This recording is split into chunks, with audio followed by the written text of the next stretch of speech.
Megastar Chiranjeevi నటించిన Waltair Veerayya pre release event నిన్న వైజాగ్ లో జరిగింది.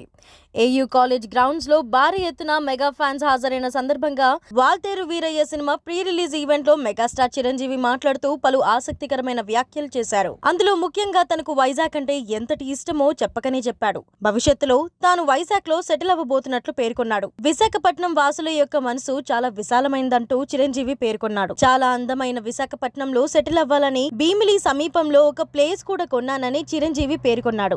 త్వరలోనే అక్కడ ఇల్లు కట్టుకుని సెటిల్ అవుతానంటూ విశాఖపట్నంలోనే ఉండిపోతానంటూ చిరంజీవి ప్రకటించాడు. హైదరాబాద్ వంటి మహానగరం రద్దీ నగరంతో పోలిస్తే విశాఖపట్నం చాలా ప్రశాంతంగా ఉంటుందని ఎక్కువ శాతం మంది అభిప్రాయం. ముఖ్యంగా సముద్రపు వ్యూ ఉన్న ఒక మంచి ప్రదేశంలో ఇల్లు కట్టుకుని ఉంటే జీవితానికి అంతకు మించి ఏముంటుందని సెలబ్రిటీలు కూడా భావిస్తుంటారు.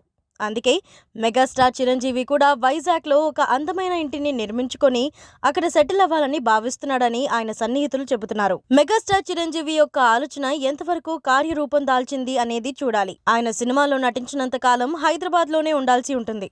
ఆ తర్వాత కూడా ఆయన హైదరాబాద్ లోనే ఉండాలి. కానీ వైజాగ్ లో సెటిల్ అవ్వాలని కోరుకుంటున్న ఆయన ఆలోచన ఎంతవరకు వర్కౌట్ అవుతుందో చూడాలి. చిరంజీవి మాత్రమే కాకుండా ఇంకా కొందరు ఇండస్ట్రీకి చెందిన వారు వైజాగ్ లో భూములు కొన్నారని సమాచారం అందుతోంది.